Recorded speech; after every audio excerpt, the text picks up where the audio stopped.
Ureña. Yo trabajo en Silverlight, que es una organización conservacionista, la más antigua de nuestro país. Y soy el delegado territorial de Andalucía de esa organización, de Silverlight, y además soy el director del proyecto Olivares Vivos, ¿no? ¿Qué hace un conservacionista trabajando en el olivar y trabajando y dedicando el 80% de su tiempo al olivar? Pues bueno, pues esto surge de... Bueno, yo me he criado en el olivar, yo soy de Torredonjimeno, un pueblo muy cerquita de Jaén, que conoceréis. Y bueno, pues mi relación con el olivar ha sido la de muchos jiennenses, ¿no? Estudiantes jiennenses que iban a la aceituna, a recoger la aceituna en Navidad, etcétera. Pero yo desde mi faceta de naturalista pues descubrí que el olivar tenía una biodiversidad súper, bueno, impresionante, que tenía una riqueza muy grande, que se perdió bueno, por una gestión equivocada en aquellos años que entramos en la Comunidad Económica Europea. Se duplica el precio del aceite y, como yo digo, se desata una fiebre olivarera productivista, donde todo lo que había en el olivar que no produjese aceituna estorbaba, ¿no? Entonces eso tuvo una consecuencia muy importante sobre la biodiversidad, sobre la flora y la fauna del olivar. Y ahí, bueno, pues viene en esa juventud, bueno, de un poco de divorcio con el olivar. Mi padre tenía un olivar, me dice, no vas a verlo, no sé qué. Digo, ¿para qué? Para pasar una irritación de ver lo que está pasando en el olivar.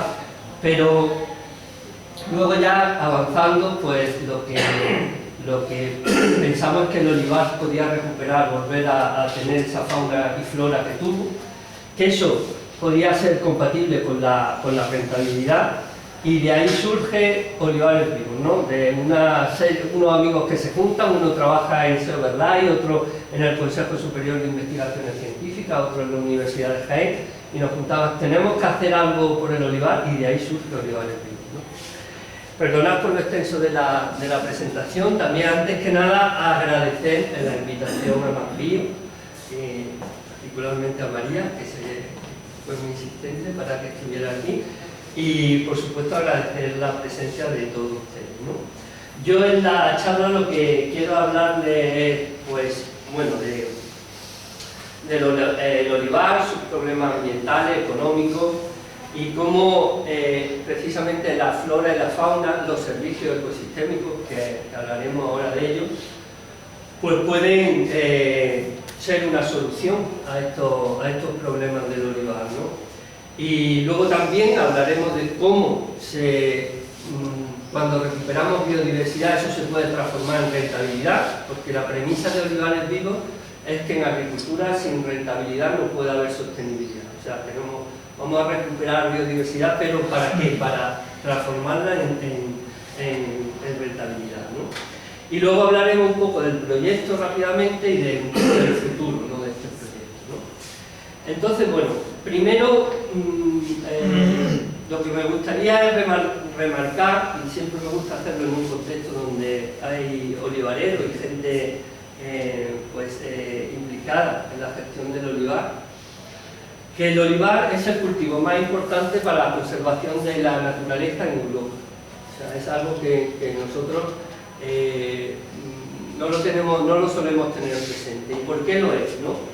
Primero, porque es un cultivo que tiene una extensión considerable, ¿no? Luego, ¿por dónde se sitúa? Porque si os fijáis, está el área de distribución del olivar y está el área de distribución del punto caliente de biodiversidad más importante que hay en Europa, que es la cuenca mediterránea, ¿no? Entonces, bueno, pues si a eso unimos que el olivar todavía sigue siendo un refugio de biodiversidad muy importante, y lo que es más interesante todavía, que tiene un gran potencial para recuperarlo, pues tenemos eso, ¿no? Estamos ante el cultivo más importante para la conservación de la biodiversidad en Europa, ¿no? Además, y esto no hace falta decirlo aquí, es un cultivo con una trascendencia socioeconómica importantísima a la hora de cohesión de los territorios, de generación de empleo, de generación de negocios, ¿no? Y también algo muy importante es que su aspecto sociocultural, ¿no? El olivar ha conformado por el entramado sociocultural de la cuenca mediterránea. Pero el olivar sigue teniendo problemas, ¿no? Tiene problemas ambientales, unos problemas que se manifiestan de una manera muy espectacular, que se ve desde el espacio. O sea, esta mancha que se ve desde una fotografía de satélite es la tierra de nuestros olivares, que se está yendo al mar, por el Guadalquivir, ¿no? Lo vemos así, ¿no? Pero ese efecto tan visible, tan llamativo, empieza se genera por algo que ocurre que pasa mucho más desapercibido, ¿no? Que es la pérdida de biodiversidad y de servicios ecosistémicos del olivar.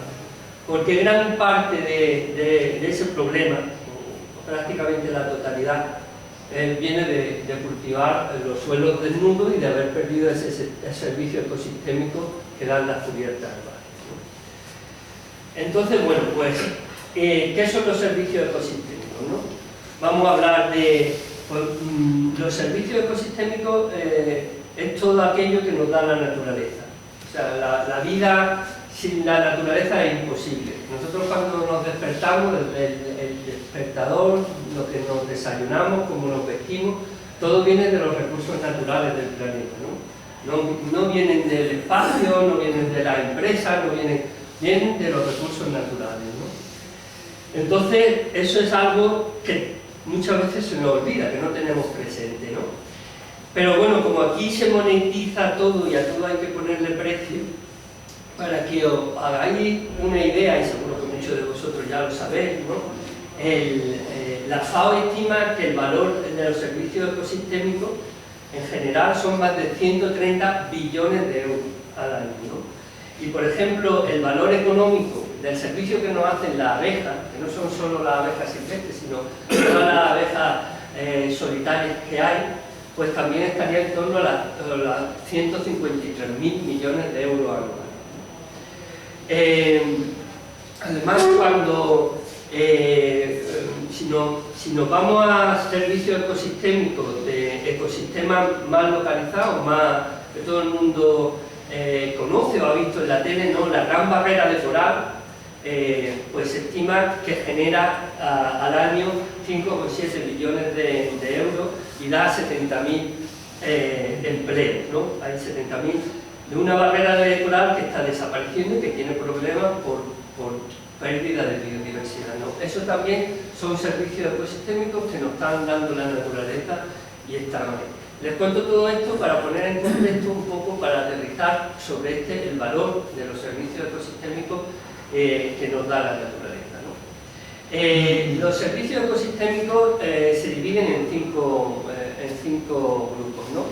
Están los servicios ecosistémicos de soporte, sin que la vida, bueno, que soportan todo, es la fotosíntesis, la formación del suelo, el ciclo del agua, esos son de soporte.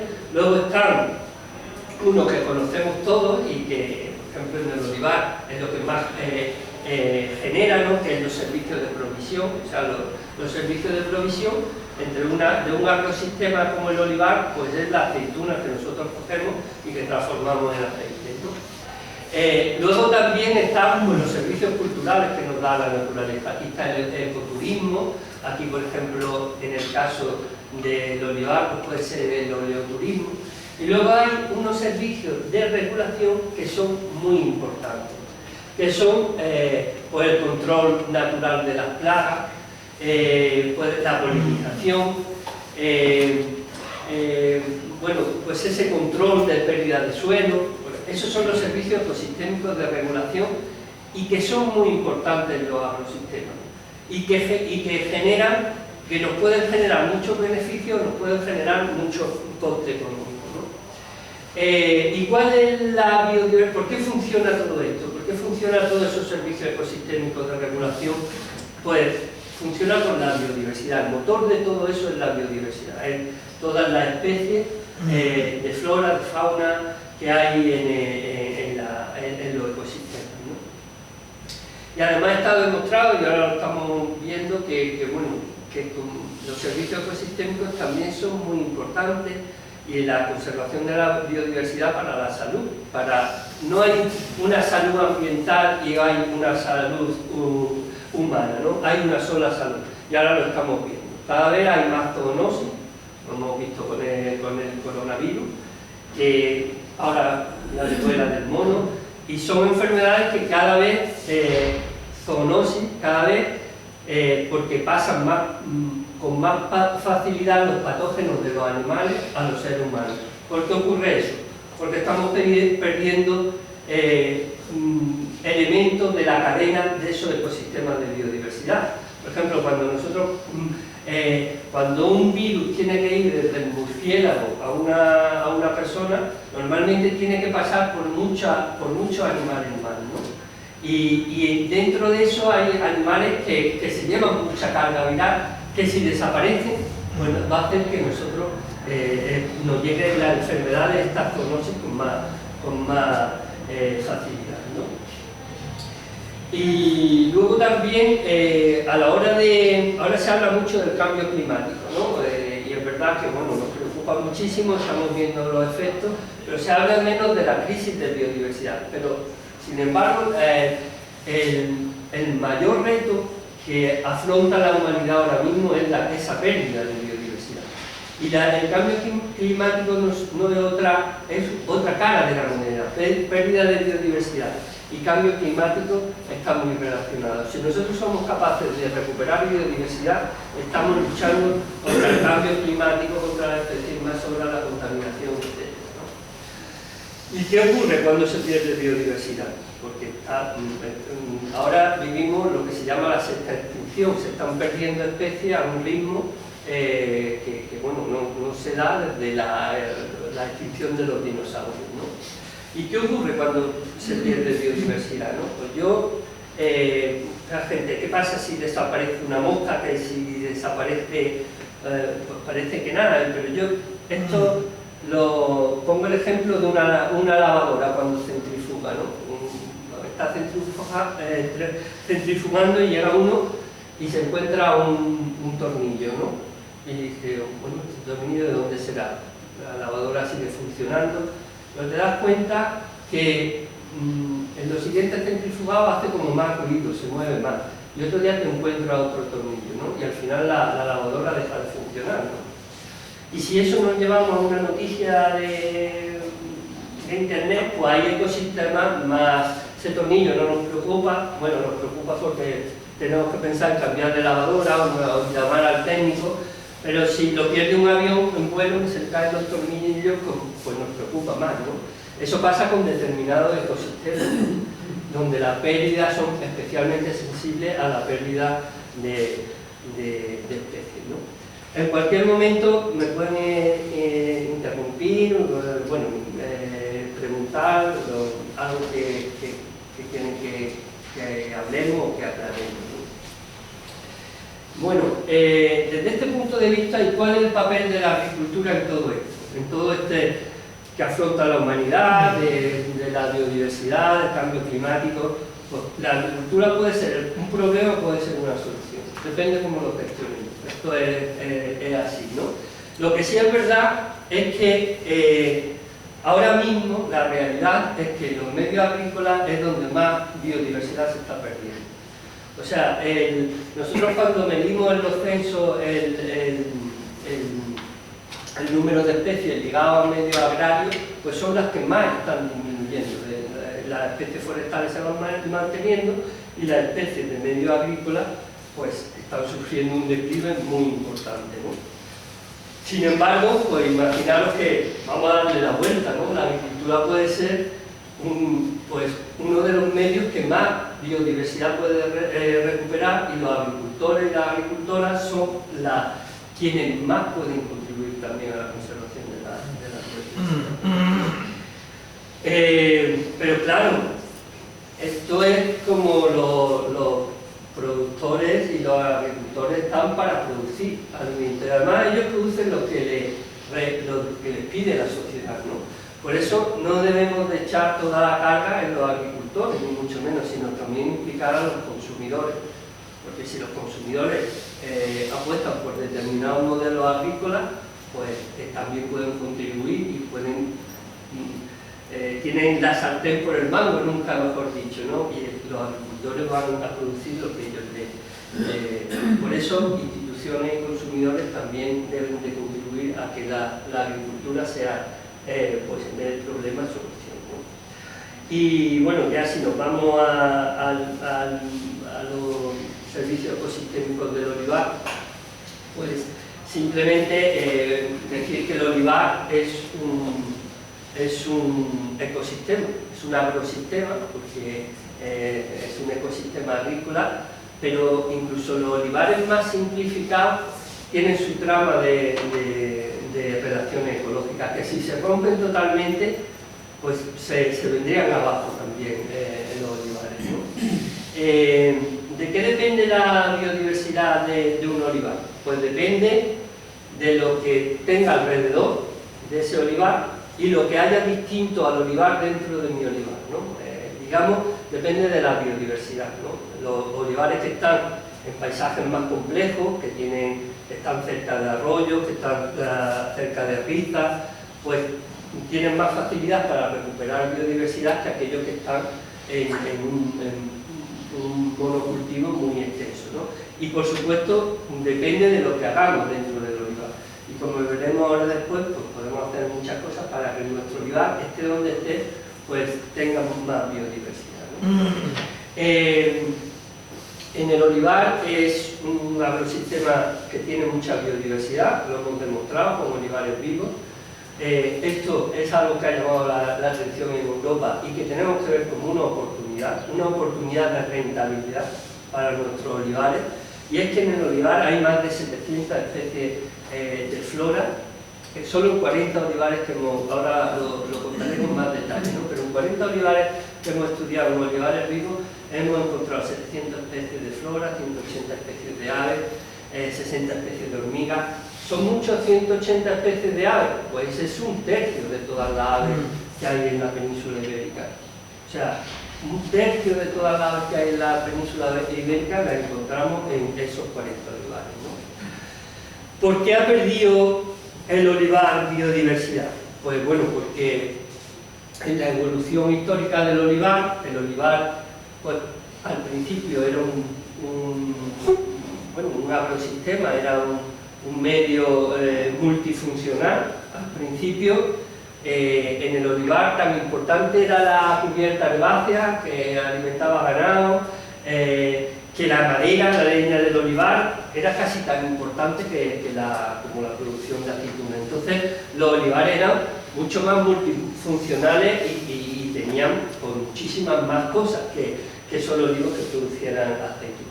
A medida que nos especializamos, cuando en el siglo XIX pues ya empieza el ferrocarril, tenemos medios de llevarnos nuestra producción a otros sitios, pues nos vamos especializando, ¿no? Y pasamos de un olivar pues, multifuncional, la interfase, a un olivar pues es un medio productivo casi industrializado y preparado exclusivamente para producir aceituna, ¿no? Está muy bien, hemos ganado en los servicios ecosistémicos de provisión, ahora tenemos mucha más aceituna, pero no hemos olvidado de todos esos servicios de regulación que aportaban un ecosistema mucho más multifuncional. Digamos que hemos corrido como demasiado, ¿no? Y ahora pues eso, hemos perdido esos servicios ecosistémicos, esos servicios gratuitos que nos da la naturaleza y que pueden contribuir a la rentabilidad de nuestro olivar, ¿no? Bueno, todos conocemos pues cuál es lo que ha ocurrido en estos últimos 30 años, ¿no? con el suelo del olivar, las tasas de pérdida del suelo tan importantes que hay en el olivar. Hay estimaciones de que se pierde una media que puede llegar hasta 80 toneladas por hectárea y año.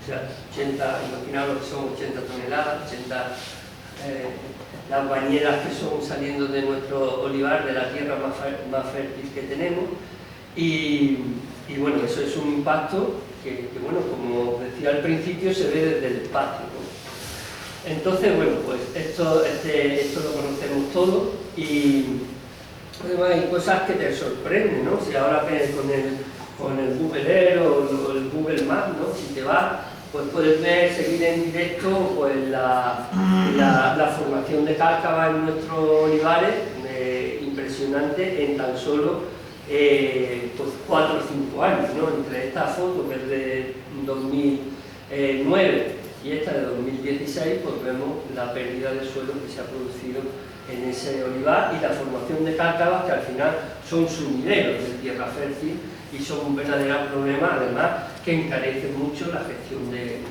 los olivares, ¿no? Y la solución a todo esto, bueno, hay algunas, cuando tenemos esas cárcavas hay que tirar también de ingeniería, ¿no? Pero la solución de todo esto son las cubiertas herbáceas, ¿no? Y eso está claro, llevamos muchísimos años investigando y demostrando, no nosotros, sino los institutos de formación agraria, los IFAPA, en los olivares, en sus olivares, como cuando se gestionan bien las cubiertas herbáceas, pues no afecta la productividad, pero sin embargo sí que conservamos el suelo y podemos reducir insumos, ¿no? en esto, ¿no? Además, yo lo que pongo aquí pues son todos trabajos científicos, ¿no? de producción científica que podéis buscar y que podéis encontrar por ahí, ¿no? Además, esa retención del suelo también se mejora la infiltración, y esto es algo que sabéis vosotros. La cubierta herbácea puede hacer que el agua infiltre más y que infiltre mejor y arrastre menos tierra fértil, ¿no? Pues hay fotos donde si tú en un olivar con cubierta el agua baja así por un reguero y en otros pues baja de color chocolate, ¿no? La infiltración, también hay trabajo científico de cómo varía esa infiltración, esa capacidad de retener el agua por el suelo del olivar entre suelos que mantienen suelo desnudo, olivares que mantienen suelo desnudo y olivares que tienen cubierta herbácea, ¿no? También otros servicios ecosistémicos de la cubierta herbácea, pues sobre todo es que pues, incrementa la materia orgánica, y todos sabemos, y aquí no hay, ustedes lo saben mejor que yo, la importancia en un análisis del suelo de lo que es la materia orgánica, ¿no? Bueno, va a haber otra charla sobre suelo, que seguro que lo va a contar mucho más detalle mejor que yo, pero bueno, simplemente para mencionar los servicios ecosistémicos que tiene el suelo. O sea, cuando tenemos un suelo vivo, pues bueno, mejoramos mucho la capacidad de absorción de nutrientes del olivo, de aprovechar los insumos, los fertilizantes que aplicamos, y esto es algo que conoce todo el mundo, ¿no? Bueno, para que os hagáis una idea, una hectárea de tierra fértil puede tener más de 300 millones de pequeños invertebrados, o sea, de tierra agrícola, no estamos hablando de tierras pues, de reservas naturales ni nada de eso, ¿no? Entonces, bueno, es muy importante recuperar las redes tróficas del suelo y los servicios ecosistémicos del olivar. Si en nuestra cubierta tenemos leguminosas, pues bueno, pues sabemos que nos están metiendo nitrógeno gratis en el suelo a través de los rizomios, ¿no?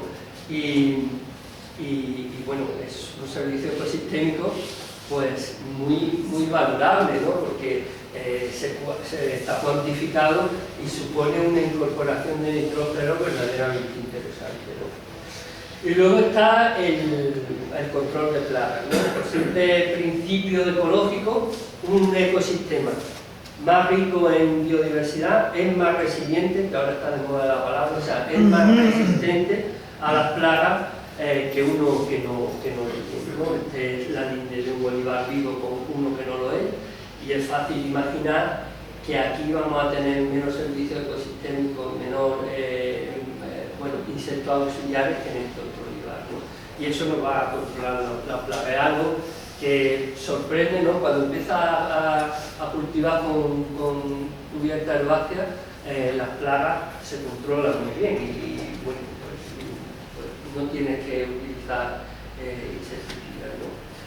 Luego, un ejemplo muy bonito de cómo ocurre esto de insectos auxiliares es las relaciones que se producen entre plantas y de control de plagas. No sé si seguramente conocéis cuál es la relación entre cuando tenemos esa planta, la olivarda, en nuestros olivares, como el tener esa planta en nuestros olivares disminuye la incidencia de plagas de mosca, ¿no? Y esto es, me gusta ponerlo aquí, aunque algunos seguramente lo conocéis, pero es un ejemplo muy ilustrativo de, oye, ¿y esta planta para qué me sirve? Pues en el caso de la olivarda, además esto viene porque esa hierba se llama hierba mosquera, matamosquera, y eso se dieron cuenta los agricultores griegos, pues cuando tenían esa planta en las lindes de sus olivares, tenían menos moscas que otros que no tenían esa planta. Y eso ocurre porque, bueno, cuando tenemos olivarda, pues hay una mosca, Myophytes stylata, que pone los huevos en esa planta, ¿no? Y esa planta desarrolla una galla, la olivarda desarrolla una galla donde ahí pasan el invierno muy bien las larvas de esta mosca, ¿no? Y cuando hay mucha mosca de esta, o sea, cuando tenemos olivarda y suben las poblaciones de Myophytes stylata, pues sube las poblaciones de este himenóptero, que es un parasitoide de esta mosca, de Myophytes stylata. Pero no es solo de esta mosca, sino que también es de la mosca del olivo. Entonces, cuando tenemos olivarda, sube esta mosca, Myophytes stylata. Cuando sube esta mosca, suben los depredadores de mosca de Myophytes y también de mosca del olivo, y al final, pues, cuando tenemos esta planta, tenemos mucho menos ataque de mosca. Es un ejemplo de cómo en nuestros olivares se está produciendo un montón, y esto es un ejemplo solo, ¿no?, de relaciones ecológicas de regulación de plagas, y el olivar destaca por el montón de insectos auxiliares que tiene, ¿no? Que hay muchísimo en el olivar, ¿no? Ahora se está poniendo de moda el control biológico, ¿no? Hay gente que dice, bueno, pues las larvas de Chrysopa son depredadores de plagas impresionantes, tanto de mosca como de spray, ¿no? Pues las pido por internet y empiezo a echar Chrysopa en mi olivar, 165 €, vale en oferta. Pero lo que pasa es que normalmente la larva depreda, se alimenta casi exclusivamente de otro insecto, pero en otra fase necesita polen o necesita otras cosas. Entonces, si yo no tengo alrededor de mis olivares otras plantas que generen polen, pues no puedo mantener la población de esos insectos auxiliares. Por eso tenemos que tener un ecosistema más sano. Además, es curioso ver lo pronto que se animan las cadenas tróficas en el olivar. Es algo impresionante que hemos demostrado. Entonces, bueno, cuando tenemos también alrededor, pues, revegetados nuestros arroyos, eso, pues tenemos también más insectos auxiliares.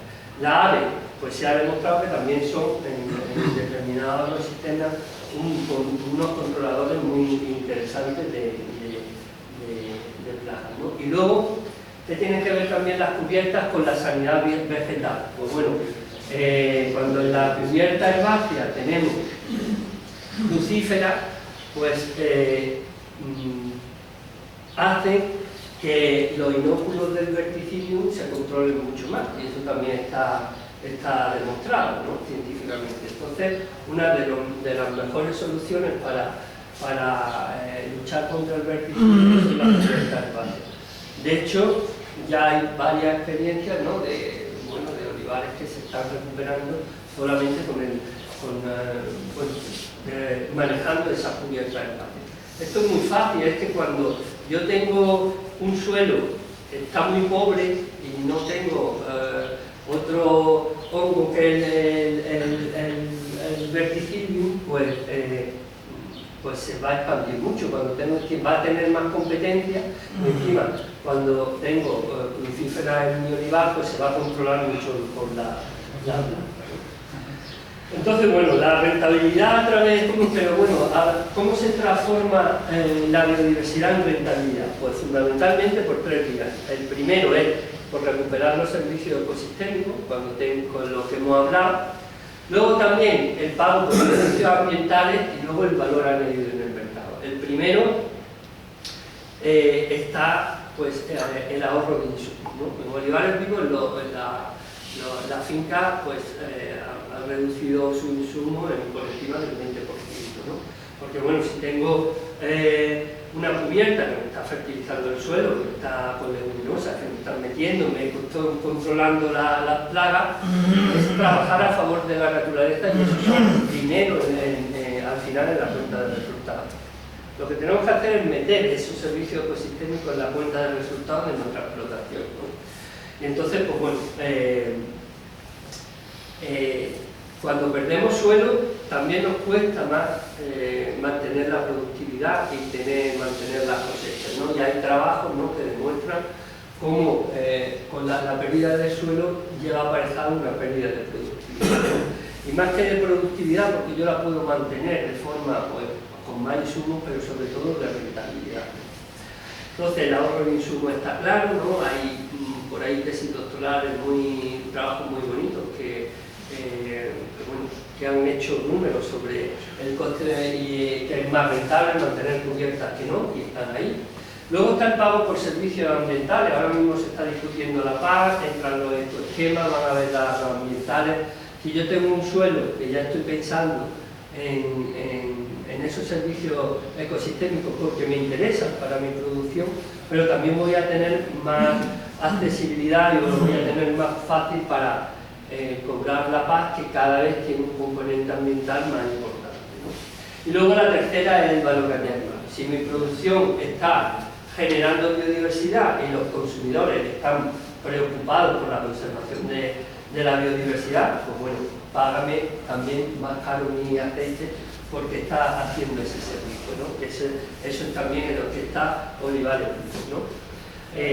Olivares Vivos, que lo que quiere es meter la biodiversidad en la cuenta de resultados de los agricultores, ¿no? Entonces, bueno, pues como decíamos, el olivar tiene problemas ambientales, tiene problemas también económicos. Sabemos que el olivar tradicional, cuando estamos en escenarios de precios bajos, pues se compromete la productividad, ¿no? Entonces nosotros en Olivares Vivos, pues al lema de la cabecera de esa manifestación, ¿no?, de precios justos para un olivar vivo, dijimos, ¿y por qué no un olivar vivo para conseguir unos precios justos, ¿no? ¿Por qué no meter esta nueva capacidad y aprovecharnos de esa capacidad que tiene el olivar para generar biodiversidad, ¿no? Y la estrategia es abordar tanto la crisis ambiental como la económica de manera conjunta, ¿no? Y para buscar soluciones, trascender lo que es el ámbito agrario, irnos a todo el espectro agroalimentario, o sea, implicar a toda la cadena de valor en la búsqueda de esas soluciones, ¿no? Es un poco, nos adelantamos, Olivares Vivos empezó en 2015, pues nos adelantamos esa estrategia de la granja a la mesa que tiene ese enfoque, ¿no? O sea, en la solución de los problemas ambientales tenemos que implicar a los consumidores, ¿no? Si los consumidores quieren biodiversidad, pues también que pagan, ¿no? Y la estrategia es, pues, de Olivares Vivos fue diseñar y certificar con base científica un modelo de olivicultura que recuperara la biodiversidad y posicionar ese modelo de olivicultura como esa recuperación de biodiversidad como un valor añadido y reconocido en el mercado del aceite. Esa es la estrategia de Olivares Vivos, ¿no? Entonces, es un modelo que recupera la biodiversidad, lo transforma en rentabilidad a través de pagos ambientales, a través de ahorros de insumos, pero también a través de este sello, ¿no? Entonces, bueno, mucha gente dice, ¿otro sello más? Bueno, es el primer sello en Europa que certifica una ganancia de biodiversidad real y contrastada. No un sello que solamente certifica buenas prácticas, sino resultados reales de recuperación de biodiversidad, ¿no? Eso fue la idea, que se convirtió en un proyecto gracias al programa LIFE de la Unión Europea. Bueno, pues en esta primera fase del estudio estuvo Seoverlife, a la que trabajo como coordinador, estuvo la Universidad de Jaén con dos grupos de investigación, uno de ecología y otro de marketing del aceite y de mercado del aceite, porque aquí nosotros mejor que nadie sabemos que producir un aceite extraordinario no es tan difícil, lo difícil es venderlo, ¿no? Entonces por eso también no solo preocuparnos del ecosistema, sino también de cómo vender y cómo posicionar ese valor añadido, ¿no? O sea, hacemos un repaso rápido porque bueno, estoy pasando de tiempo por el recorrido. Pues bueno, lo que hicimos es seleccionar 20 olivares en Andalucía, en total 40, 20 olivares y 20 olivares demostrativos y 20 control. En 20 olivares aplicábamos el modelo olivares vivos y en 20 no hacíamos nada, se seguía igual y nos servían de control, ¿no? Ahí se midieron varios indicadores, aves, hormigas, polinizadores, plantas herbáceas. Como decía antes, este estudio de esos 40 olivares sirvió para demostrar científicamente el gran refugio de biodiversidad que todavía sigue siendo el olivar, ¿no? Aunque haya mucha diferencia entre unos olivares y otros, y también nos sirvió, pues bueno, para empezar a hacer ese reglamento de la futura certificación olivares vivos, ¿no?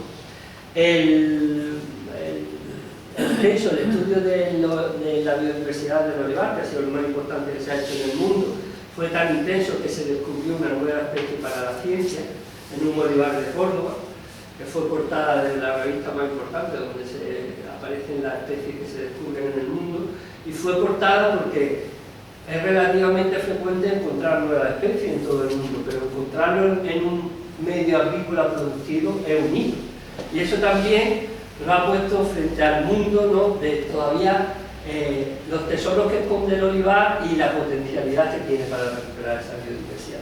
Se hicieron 20 planes de actuación para recuperar esa biodiversidad. El esquema agroambiental de olivares vivos pues es la gestión de la cubierta herbácea, gestión sostenible también desde el punto de vista agronómico, la restauración de espacios productivos no productivos del olivar, y también, como yo digo, un poco amueblar el olivar, ¿no? Pues poner una charca, bebedero, en fin, actuaciones sencillas que también contribuyen y generan refugio para la fauna, ¿no? Bueno, los acuerdos se hacen mediante custodia del territorio, se llevaron a cabo esos planes de actuación. Paralelamente se hacían estudios de mercado, estudios multipaís para descubrir o perfilar cómo era el perfil del futuro consumidor potencial de los aceites con el sello olivares vivos. Se hicieron estudios en Reino Unido, en Dinamarca, en Alemania y en España. Luego también promocionar la cultura del olivar, porque no apreciamos el olivar, no estamos siendo... no le estamos devolviendo al olivar todo lo que nos ha dado, y va a pueblos que viven y están rodeados de olivar, y los niños nunca han ido al olivar. Entonces, bueno, nosotros también intentamos ver que se podía pasar bien yendo al olivar, con campañas escolares, gincanas, etcétera, con una red también implicando a las administraciones locales a través de la red de municipios por los olivares vivos. Ya hay más de 60 municipios y ahora se amplía. Luego, pues también promocionando el sello con campañas, etcétera. También analizando el efecto de la comunicación de esas campañas, que esto es un proyecto demostrativo que nos puede servir a todos. En la página web hay un montón de información que, bueno, sobre qué le interesa a los consumidores de aceite en este sentido, ¿no? Luego se volvió a medir la biodiversidad en esos 3 años después de haber implantado el modelo. Se repitió el mismo esfuerzo de muestreo. En el primero se obtuvieron 155.000 registros, en este, 3 años después, 339.000, eso lo hicimos joder, pues bueno, parece que esto ha funcionado. Ahora había que ver qué parte de ese incremento correspondía de verdad a lo que habíamos hecho. Para eso estaban los olivares control, ¿no? Y al final los resultados en 3 años fueron realmente impresionantes. En solo 3 años hubo recuperaciones de diversidad de especies, de riqueza de especies muy importantes. Además, esta recuperación fue más importante en aquellos olivares que partían con menor biodiversidad. O sea, esto habla del potencial de recuperación que tiene cualquier olivar. Otro resultado fue que también que se podía recuperar biodiversidad en parcelas de pequeño tamaño. Esto en otros cultivos no ocurre y sí que ocurre en el olivar, ¿no? Y luego la recuperación de abundancia fue todavía más impactante, ¿no? Y sobre todo en algunas especies de polinizadores, por ejemplo, que fue impresionante, ¿no? Además también se modeló, en 3 años recuperábamos esa biodiversidad, pero se modeló a medio y largo plazo esta recuperación podía llegar a más del 30%, ¿no? Que es algo impactante. También medimos la productividad de esos olivares, la comparamos con olivares de referencia, en su marco de referencia, y vimos que no había diferencia significativa en la evolución de la producción en esos 5 años, ¿no? Algo que es importante, porque si no disminuye la productividad y ahorramos insumos, pues es un modelo ya de por sí rentable. Y si encima somos capaces de trasladar eso al aceite, pues todavía más, ¿no? Y finalmente, bueno, pues era establecer todo este trabajo, toda esta base científica sirvió para establecer el reglamento de certificación de olivares vivos, que va a ser un sello privado gestionado por la Universidad de Jaén, el Consejo Superior de Investigaciones Científicas, pero que va a estar validado por una entidad independiente, ¿no? Una certificación que certifica olivar y también trazabilidad, también almazaras, ¿no? Entonces, bueno, pues al final ya tenemos ese estándar de certificación que se abre ahora. Sabemos que las buenas prácticas que tiene Olivares Vivos funcionan, que está basada en una producción, en resultados científicos. En la página web podéis ver la gran producción científica que está teniendo Olivares Vivos. Las prácticas son efectivas, las buenas prácticas tienen que ser efectivas y recuperan biodiversidad, está demostrado. Son fáciles de poner en marcha, lo hemos hecho en 20 olivares, ahora lo estamos haciendo en más de otros 20 olivares más. Son replicables y transferibles a otros cultivos, porque ahora saltamos también a otros cultivos, y son sostenibles, ¿no? Porque generan un valor añadido, pues que es fácil de entender por agricultores y consumidores, ¿no? De hecho, bueno, esto ya está, ya vamos por encima de 900 los agricultores que se han interesado, ¿no? en esta certificación, ¿no? ¿Qué vamos a hacer ahora? Ya termino con esto. Pues ahora lo que queremos es expandir ese modelo de olivicultura a otros países. Lo vamos a hacer a través de la certificación, pero también incidiendo en políticas, ¿no? Para que desde las instituciones se apueste por este tipo de modelos, ¿no? Y ahora también, bueno, pues vamos a acelerar esa replicación con un nuevo proyecto Olivares Vivos que empezó ahora en 2021, empezó en septiembre del año pasado y que llega a 2026, para acelerar esa replicación en el resto de España, Italia, Grecia y Portugal, donde vamos a tener olivares demostrativos en prácticamente en todas las regiones olivareras de la Europa mediterránea. Y bueno, es un proyecto que empieza ahora y que bueno, ya tenemos esos olivares seleccionados, estamos trabajando, y bueno, en la página web podéis ver esa expansión, ¿no? Como hemos planificado desde Jaén, Andalucía y al resto de Europa, para que nuestros olivares de verdad sean una pieza clave en la pérdida de